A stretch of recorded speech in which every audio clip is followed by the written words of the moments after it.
Doctor ইউনূসকে রাষ্ট্রপতি ও তারেক রহমানকে প্রধানমন্ত্রী করে জাতীয় সরকার গঠনের প্রস্তাব, আপনি কি একমত? দর্শক, খুবই গুরুত্বপূর্ণ একটা প্রস্তাব আনুষ্ঠানিকভাবে উপস্থাপন করা হয়েছে।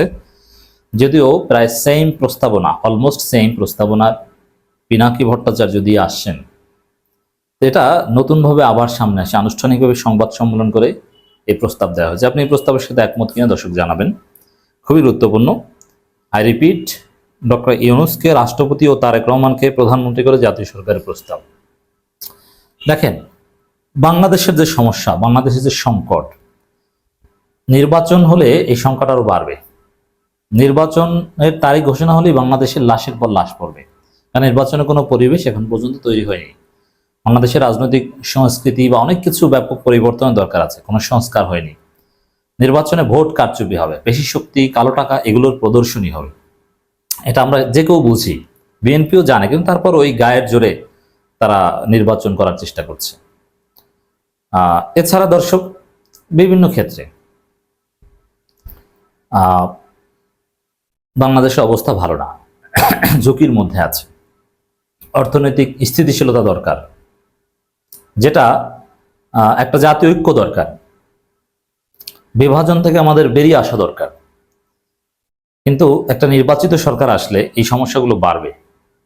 সকল নির্বাচিত সরকার আসবে, বিরোধী দলকে পেটাবে, বিরোধী দল হরতাল করবে, আন্দোলন করবে, মানে সেই পুরনো বৃত্তে আবার কোন অঘটনের মাধ্যমে দেশ কোন দিকে যায়, আবার কোন বিপ্লব করা লাগে, কত হাজার মানুষ মারা যায় বলা যায় না।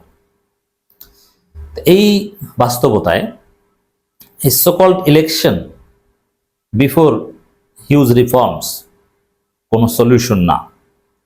এজন্য আমি মনে করি এটা গণ অধিকার পরিষদের কথা বা আরো অনেকে বলছে,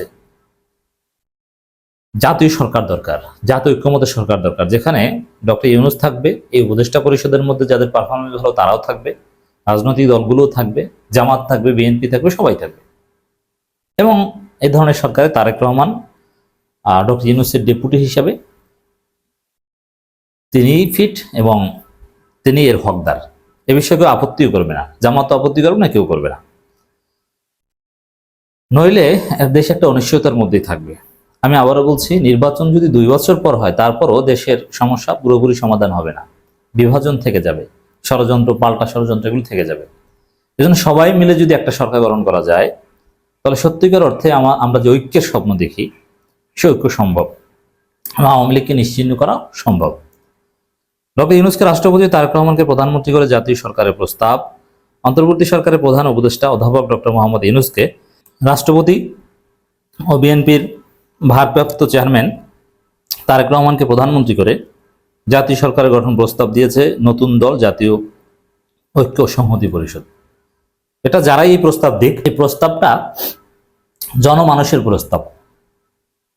হয়তোবা ছোট একটা দল, নাম সর্বস্ব একটা দল এই প্রস্তাব দিয়েছে, কিন্তু এই প্রস্তাবের সাথে জাতি একমত।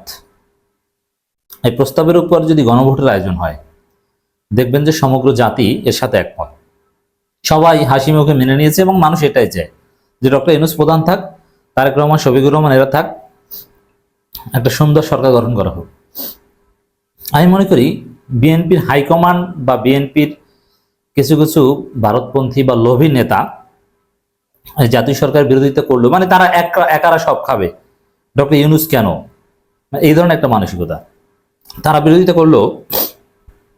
এই প্রস্তাবে বিএনপির যে জনশক্তি, বিএনপির যে ভোটার, তাদের প্রায় সবাই 2-1% বাদে একমত পোষণ করবে।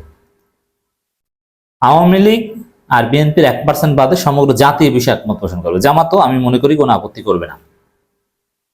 এটা আমার ব্যাখ্যা। এক সংস্কার রূপরেখা আরো নানান বিষয়ে আলোচনা করেন, ওটা মূল হচ্ছে আমার পয়েন্ট, যে এই প্রস্তাবটা আনুষ্ঠানিকভাবে প্রেস ক্লাবে উত্থাপিত হয়েছে। নজিবুল হক আহ্বায়ক এই সংগঠনের 20 সদস্য বিশিষ্ট কমিটি এই নতুন দল জাতীয় সরকার রূপরেখা ও নতুন মন্ত্রিসভার আনুপাতিক হারের একটি প্রস্তাব তুলে ধরেন। ডক্টর ইউনূসকে রাষ্ট্রপতি, বদিউল আলম মজুমদারকে উপরাষ্ট্রপতি, তারেক রহমানকে প্রধানমন্ত্রী, ডাক্তার শফিকুর রহমানকে উপপ্রধানমন্ত্রী করে জাতীয় সরকারের রূপরেখা প্রস্তাব করেন জাতীয় উপস্থিত ঐক্য সংহতি পরিষদের নেতারা। আমি এই প্রস্তাবে প্রস্তাবের সাথে একমত এবং বাস্তবসম্মত প্রস্তাব, যে যার যোগ্য সেটা। যেমন ডাক্তার শফিকুর রহমানকে প্রধানমন্ত্রী না, উপপ্রধানমন্ত্রী, রাইট? এটাই হওয়া উচিত, কোনো সমস্যা নেই, ডাক্তার শফিকুর রহমান আপত্তি করবে না। আর মন্ত্রী পরিষদে কারা, এটা আনুপাতিক হারে হবে। এছাড়া নতুন মন্ত্রিসভায় আনুপাতিক হারও প্রকাশ করেন তারা। তাদের প্রস্তাব অনুসারে বিএনপি 25%, জামাত 20%, এনসিপি 15%, ইসলামী আন্দোলন 5%, গুরুত্বপূর্ণ ব্যক্তি 10% এবং অন্য রাজনৈতিক দল থেকে 25% সদস্য নিয়ে এই নতুন মন্ত্রিসভা গঠনের প্রস্তাব পেশ করে নতুন দল। চমৎকার! এটা যদি করা যায়, আমি মনে করি সত্যিকার অর্থেই বাংলাদেশকে সিঙ্গাপুর, দক্ষিণ কোরিয়া তাদের মতো একটা দেশ বানানো সম্ভব। সবাই মিলে একটা নতুন বাংলাদেশ, আগের সব বন্দোবস্ত রিসেট বাটন, নতুন বাংলাদেশ আদৌ সম্ভব। ঐক্যের বাংলাদেশ, সোনার বাংলাদেশ সম্ভব। সরকারে সবাই থাকবে, কোনো বিভেদ থাকবে না, ভেদাভেদ থাকবে না, নির্বাচনী ক্যাচাল থাকবে না। তো এটা আমার মনে হয় এটার পক্ষে জোরালো তৎপরতা চালানো দরকার। পিনাকি ভট্টাচার্য এরকমই একটা বিষয় চান, তার তৎপরতা আছে। তবে খুব শীঘ্র, এখন বিএনপি তো রাজি হবে না, এই কারণেই এটা শীঘ্র আলোর মুখ দেখবে না। তবে দেশের সামনে কোনো অঘটন ঘটতে পারে, কোনো অস্থির পরিস্থিতি তৈরি হতে পারে, এমনকি নির্বাচনের তারিখ ঘোষণা করার পর কোনো অঘটনের ফলে যদি সে নির্বাচনের তারিখ স্থগিত হয়, তখন এই ধরনের বিষয়ের প্রয়োজনীয়তা বিএনপিও ফিল করতে পারে।